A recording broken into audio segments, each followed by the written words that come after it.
Greetings, greetings, and welcome to Sacred Conversations. These are ongoing conversations with the deans of Sacred Journey Interfaith Seminary.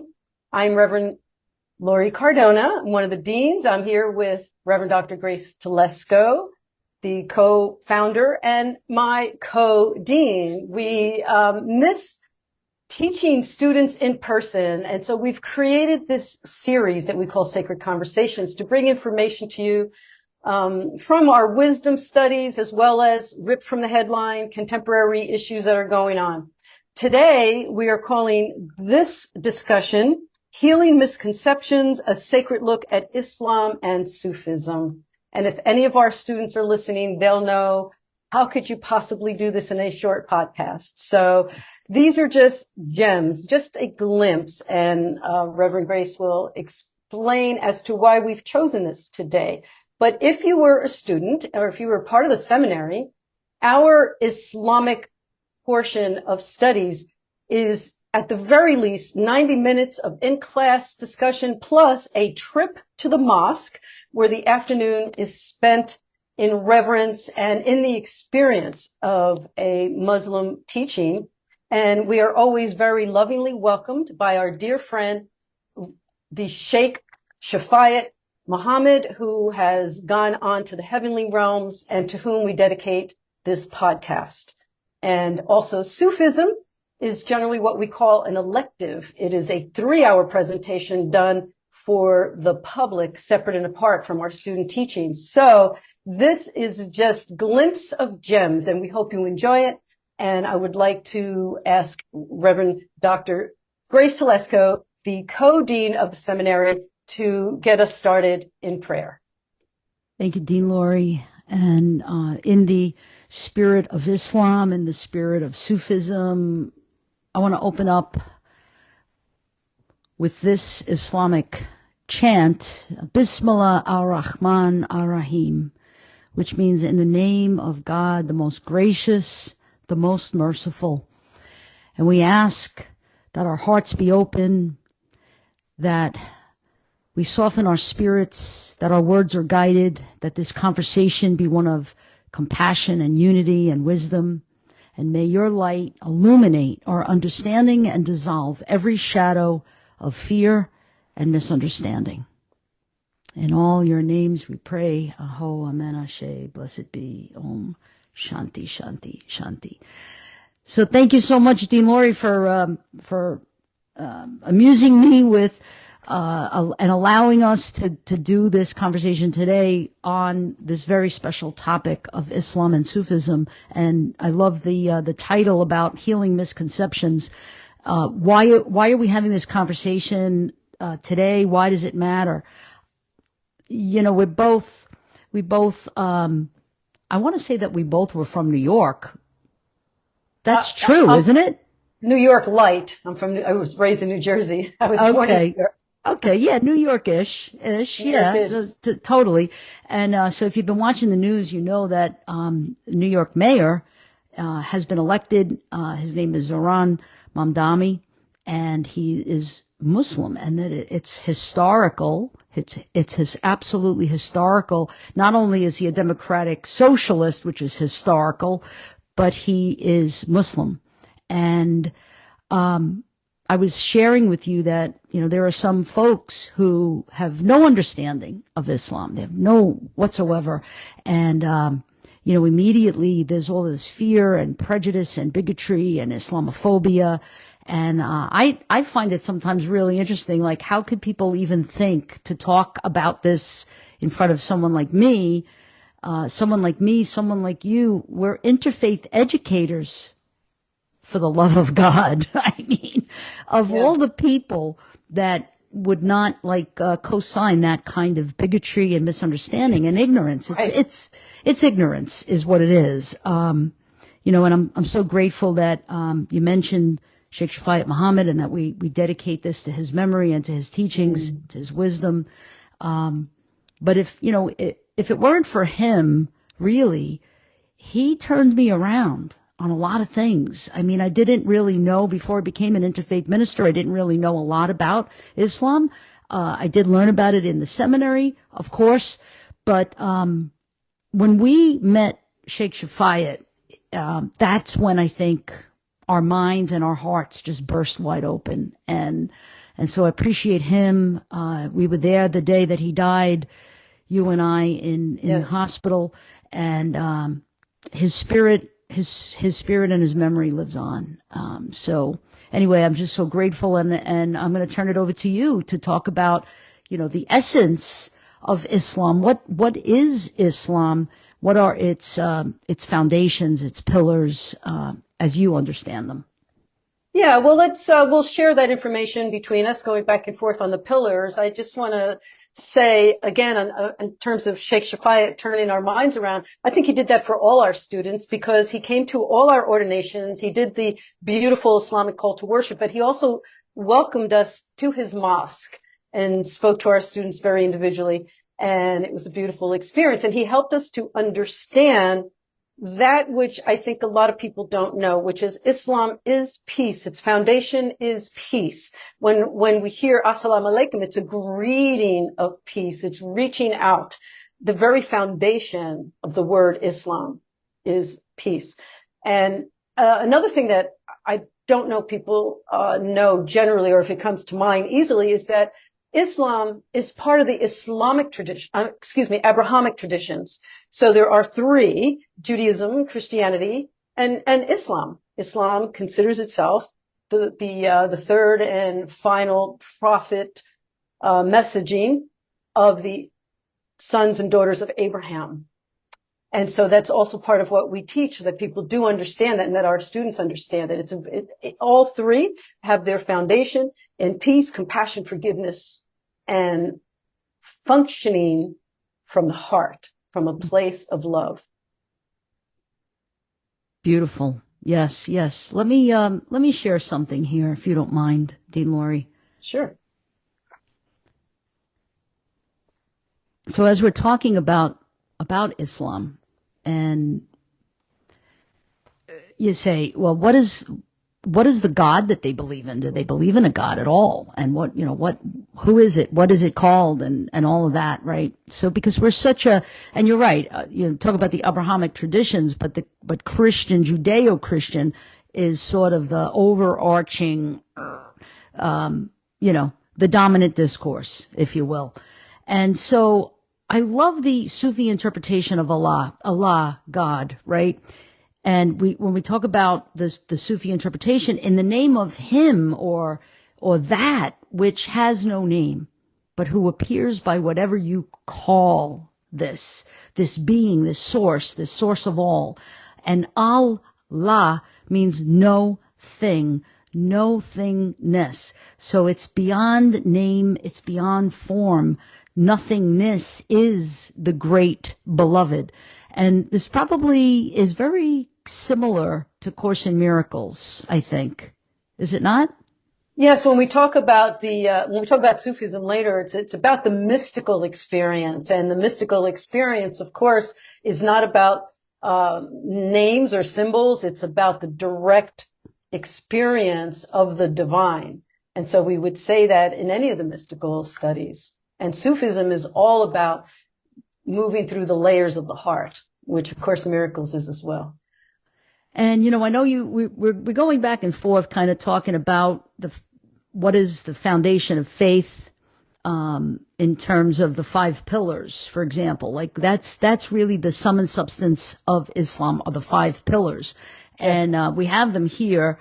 And I know that we're going to go back and forth kind of alternating, but just so that everybody could see, and I hope that they are going to see, the Shahada is the recitation, the Salat is the prayer 5 times a day, the Zakat is almsgiving, Sawam is the fasting, Hajj is the pilgrimage. And I didn't know, Dean Laurie, if you want to go over each one, if you wanted to talk a little bit more in depth about any of these. Well, Shahada is specifically a declaration of faith in the divine unity between the human and the divine. there is no God but God. So many things that occur in our lives, we get pulled in that direction. But if we remember God first, whether it's first thing in the morning to do our spiritual practices, whatever that is, that puts God first. And then, so that becomes our declaration of faith throughout the day. And there's a wonderful song that you sing when we first teach Islam, which is Il Allah illallah. There is no God but God. There is no God but God. And that is the recitation of that faith declaration. And you know what it reminds me of also is like when we're really in a place of despair, whether it's people, places, and things, situations, circumstances, it's not what we want it to be. We want something else to happen, or we're feeling a great amount of grief, loss, depression, sadness, loneliness. Maybe some of us suffer from terminal illness. Some of us might be suffering from mental illness and mental health crisis. So at the end of the day, there is no God, but God. And what I mean by that is people, places, and things, they're going to disappoint us constantly, no matter what, right? Those are not our gods. But that's not the God that we're talking about. Like the God we're talking about, there is no God but God. And that God will never disappoint. That God is all-knowing, all-powerful, ever-present in our lives. It's all that matters. And nothing else really in matter matters. And I think that's the mystical kind of explanation for what we're kind of talking about. So did you want me to go into the Salat? Yes, please do. So the Salat in Islam, it's 5 times a day, and that's beautiful. I mean, I don't know, like growing up Catholic, what about you, Dean Laurie? It was kind of like you get up in the morning, you say your prayers, you go to bed at night, you say your prayers, you say your prayers before meals, if you're disciplined. And if you're in church, you say prayers and you kneel and, all kinds of rituals. So it's not really that far off from other faith practices, but there's this beauty in Islam where a follower might take their prayer rug as it's like folded up under their arm, and they take their prayer rug and then they put it down on the ground. They face east and they do the Salat. And that's, it's a prayer, but it's a moving prayer. And I think that we had said, stay tuned for part 2, because we're going to be doing this. We're going to talk about the mystical explanation or interpretation or application of the Salat. And that's based on a book that Dean Laurie always talks about in seminary, Illuminated Prayer. Yes. So later on she'll talk about that. But that's what, my thing about the prayer, the Salat piece is, I like what Brother Lawrence also says about partnering with God all day long. It's not just 5 times a day, but all day long, every single moment. And so I really honor Muslims who are so disciplined and committed to, no matter what the hour is, I'm dropping to my knees and I'm offering my homage to the Almighty. Yeah, I love one of the hospitals that I was doing hospice chaplaincy in had a little chapel, and when I went into that chapel, they had prayer books from different religions up at the front, but they also had a prayer rug. They always had a prayer rug sort of rolled up, and I wonder how many people go in there and wonder, what's this? But I've been in there at times when someone would come in and take the prayer rug off and put it on the ground and do their 1 of 5 dedications and declarations of faith in prayer. And I just thought it was so beautiful. It's one of the reasons why I started the habit of putting my alerts.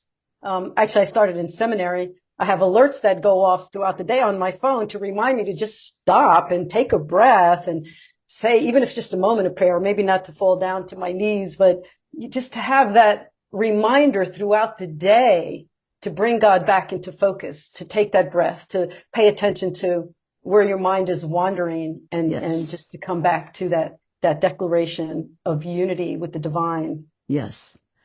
So the next we have zakat, sorry. And this is charity, and it teaches that charity is giving in many ways. It could be, it's financial. We know it as tithing.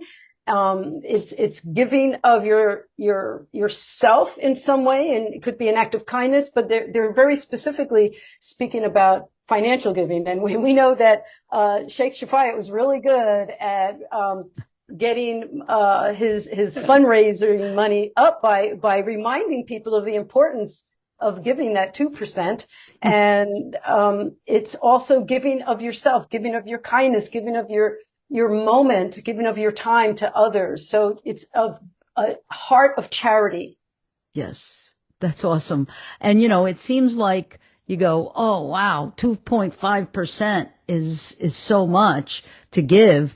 But in some Christian traditions, in some 10%. evangelical, yes, it's tithing is 10%. Yeah. So that's interesting. And so let's talk a little bit about the fasting piece. Yeah. So when we talk about fasting, Sawm, especially during Ramadan, there's this abstaining from eating, drinking, smoking, sex from dawn to dusk, and usually, well, Ramadan is usually around 30 days, 30 consecutive days. And then there's the breaking of the fast, which P.S. back at the ranch, everybody, knows breakfast, but that's the breaking of the fast, right? Yeah. And Yeah. so we had a seminarian, graduate Reverend Max, that every single Ramadan he would do this. He would fast. And, he was very committed to it, very disciplined about it. And there was this emptying of the self in order to really bring God's grace into us and fill us up. How can we possibly take anything in unless we're emptied out? And so the hunger that we might feel is a reminder of the void that we have if we don't have God there in the place of our heart. Filling that void. Yes. The fifth is the Hajj. This was very fascinating to me before I even became a seminarian, when I was just sort of randomly exploring, different religions and watching how people would have such passion for their particular, dedication, their passion for their religion. And the Hajj always fascinated me, how people, it's supposed to be annual, but for some people it could be once in a lifetime. If they have the physical ability and the financial ability to go from wherever they are to make this pilgrimage to the holy city of Mecca, which is in Saudi Arabia. And they have, specific sites that they go for rituals.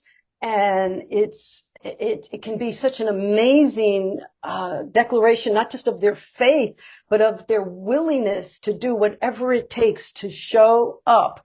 And they go around one particular specific, sacred site is called the Kaaba. And it's done in purity and pure white. I've seen where people come and they carry an elder who couldn't even make it on their own throughout the course of their lifetime. And now they can't even walk anymore, and they carry them so that they can have that experience before they pass. And it's really so beautiful. And then again, talking about, again, referring back to our beloved Sheikh Shafayat, that's part of what he did. He brought people to Mecca. He brought them to the Hajj, to the pilgrimage, so that they could have that experience. He would coordinate, journeys over there. And it's such a beautiful experience. And yet, if it can never be done, it can also be considered an inner journey within to connect with the divine. Yeah, and that's a great transition to Sufism, because when we talk about the Kaaba that is in Mecca, where there's this ritual of circling the Kaaba, there's this ritual in Sufism, and the Kaaba is the heart space. So the Kaaba is here in this heart. That's where I really connect and become intimate. Unio mystica, we talk about in mystic, Christian mysticism. But this unity, this mystical union between me and the beloved, me and God, me and Allah. And It's only in the heart space that can happen. It can't really happen in the head space. Like we talk about the wisdom of all of these faith practices that we teach our seminarians. And that's all fine and good, to be a theologian. Great. You know various faith practices, but do you really know God? Or do you experience God? How do you experience God? And so when we talk about Sufism, it's really the path of divine love. It's Rumi, Hafiz, some of the mystics that we've heard about and we talk about, especially when we delve deep into Sufism. It's not about this intellectual belief. It's about this direct experience of the beloved. And the Sufi seeks to polish the heart until it shines with divine light. That's why Rumi says, how can I ever become polished if I'm annoyed by every rub? Right, exactly. And there's beautiful practices and rituals to get a person there. And even though we're saying that Sufism is the mystical branch of Islam, you don't have to be a Muslim to follow Sufism. There are many people who look at Sufism and follow perhaps they got introduced through the poetry of Rumi or Hafiz, who you mentioned, and that inspired them. And so then they take that journey inward into the heart, through the layers of the heart, past the ego, past the worldly things, to the true connection with the divine. And so this Sufi way is about this blissful experience, getting into the true love and bliss. That's where we get the whirling dervishes, right? You see those? It's like, oh, I'm just so in love with God. Yes. I'm so in love with this experience. And that's why Allah, God, we don't have a specific name because it's attributes. It's attributes of God. And you wrote a book, and we see the cover of your book, and Sure. looking at the 99 names is the journey to our inner Mecca is a wonderful book that Dean Grace wrote. And I think if it's still available, we can put a link to it in the comment section. And it's the mystical pilgrimage. And part of it is reciting the names of God. But let's be clear about that, because maybe some people think we're coming up with names that are like, Matthew, Mark, and Luke. No, it's attributes of God. It's attributes. God's name is mercy. God's name is compassion. God's name is forgiveness. God's name is peace. Yes. And it reminds me also in recovery, we talk about the God of your understanding. And they always say, you can have any God you want, right? As long as the Right. God is loving and kind and compassionate and forgiving.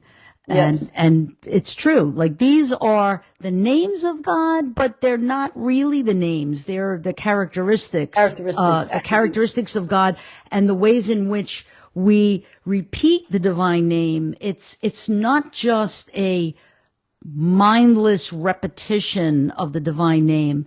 It's more of a washing over me.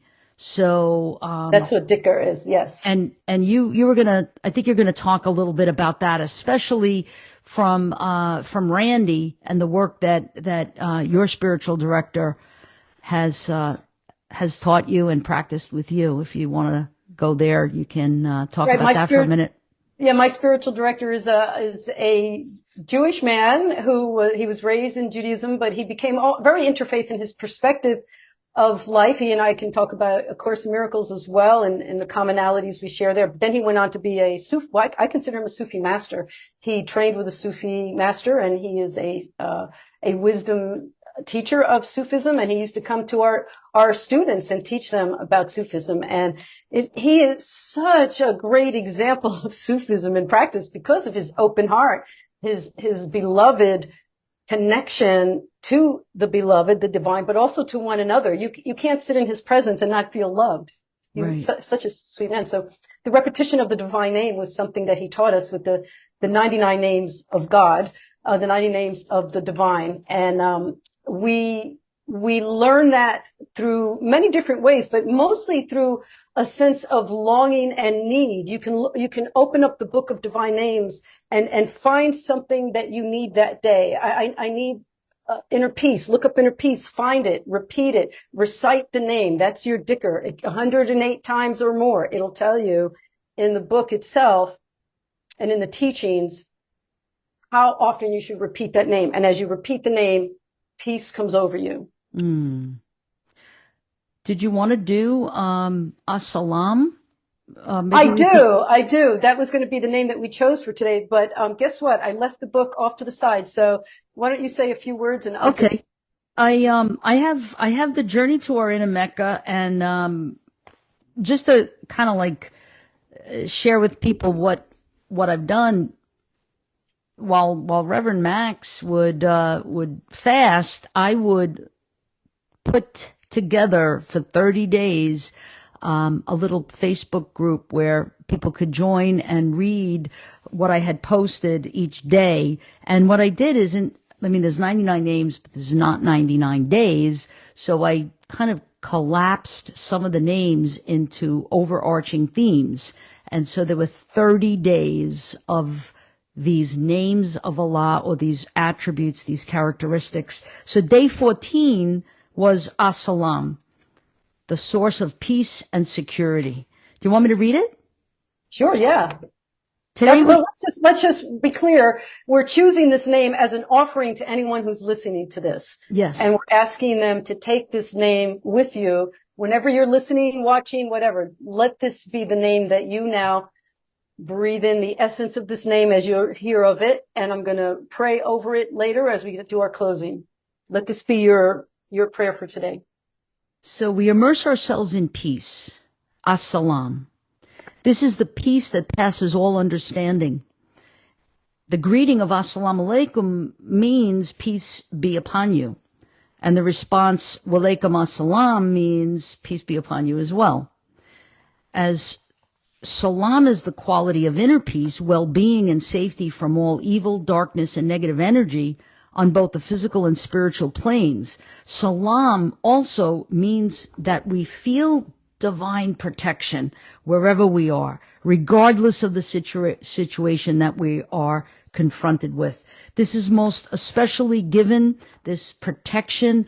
We draw upon, like, the protection of the ancestors, the elders, our guides, our teachers, the ascended masters, prophets, saints and sages, anyone who seeks to assist us. And so that's kind of a personal thing where, Dean Laurie's ancestors are protecting her.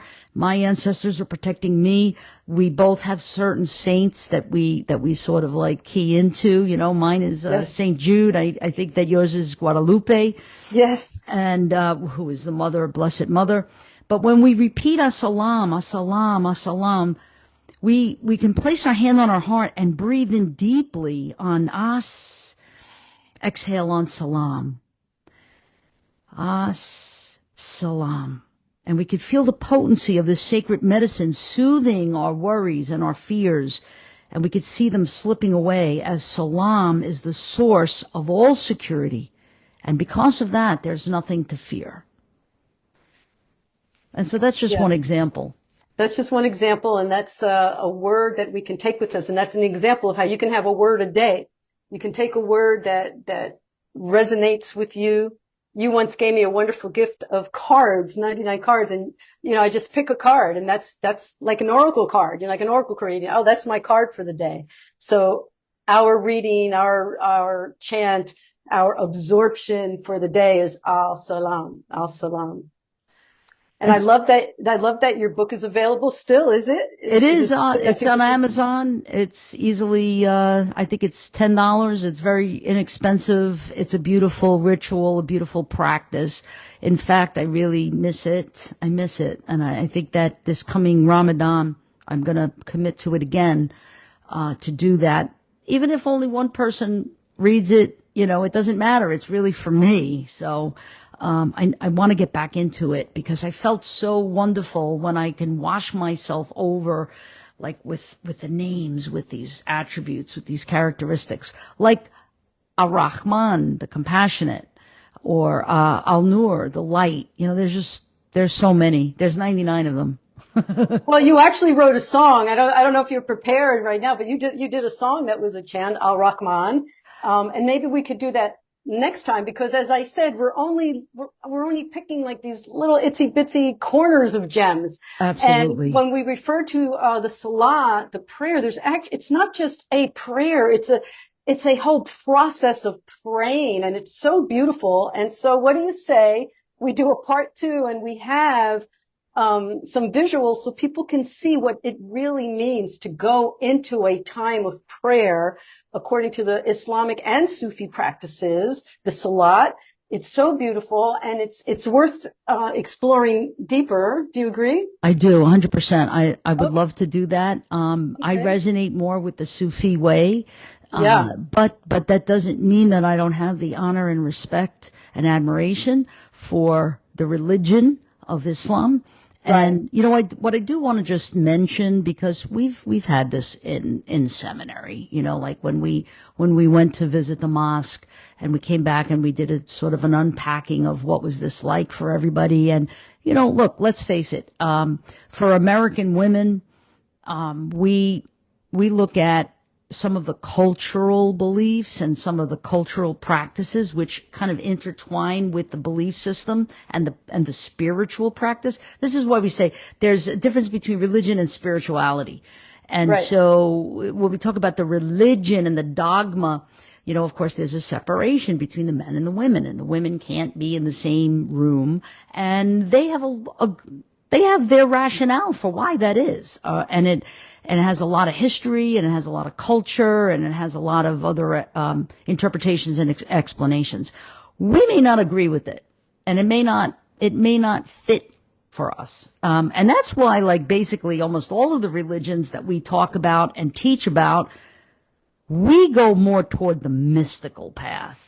We like the mystical path. It's not necessarily the religious path or the dogma of these religions. Because, you know, look, Christianity and Catholicism, we could have a whole segment on not understanding why do people stick their tongue out and then take a wafer and think that that's God. You know, think about that, right? That's like, what? You know, and I'm going to close with this. There are some people who, you know, they just don't understand, and it's okay. You know, I pray that they have an illuminated heart and an illuminated mind about this.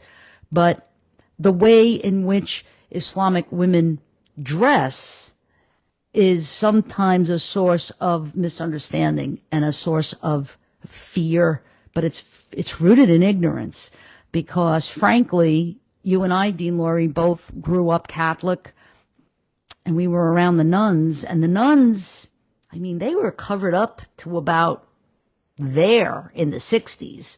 I mean, I had Sister Luciana from Italy. You could barely see her. You saw her eyes, you saw her mouth, but that was about it. That was the only part of her that was allowed to be exposed. And I don't think that anybody would walk around going, I'm afraid of that. I mean, maybe they would. I don't know. Maybe they would. You did. Some people were afraid, especially if there's a ruler in her hand. But, you know, when we see a woman walking in a burqa, we're afraid. Some of us who don't understand. And so, you know, I pray that someday we really can, open our hearts, open our minds to illuminate the spiritual Kaaba, the heart space. Open it up so that you replace fear with understanding. You replace fear with wisdom, true wisdom of what is the purpose. And you may not have to agree with all of the rituals. You may not have to agree with all of the customs and the culture and the dress and any of that. That's fine. Go to the simple part. And I believe that the Sufi way is the mystical path that really explains Islam the best for me. Yeah, it's because it's the actual experience of the divine. And I just want to point out that the picture you brought up is Sheikh Shafayat Muhammad, our beloved friend who we dedicated this podcast to. Beautiful man, beautiful spirit, and we believe he is still watching over us from the heavenly realms. And I'd like to end with a prayer that falls under the explanation of As-Salam, which we've chosen for today. I don't know if you can you see this? Yes, great, excellent book. In fact, that's the book that I used a lot of the author's, insight into my 99 names. Oh, okay. Very nice. Well, this is a prayer that is found with the name that we're using today, As-Salam. As-Salam. So we'll close with this prayer, hand on heart. Oh Allah, heal my body, mind, and heart. Grant me reconciliation, peace, and security so that I may see your immortal power and love in all your revelations. We ask that you bring joy and let us be aware of you at all times and in all things, for you are peace. From you comes peace, and from you peace returns. Let me live in peace. Amen. Amen. Amen. I love it. Thank you, Dean Laurie. So we'll definitely make a plan for part two, Yes. and really dive a little deeper into the Sufi way, and use the illuminated prayer as a guide for talking about the Salat. Let's do Okay. that. I would I love love it. that. Thank you. Thank you.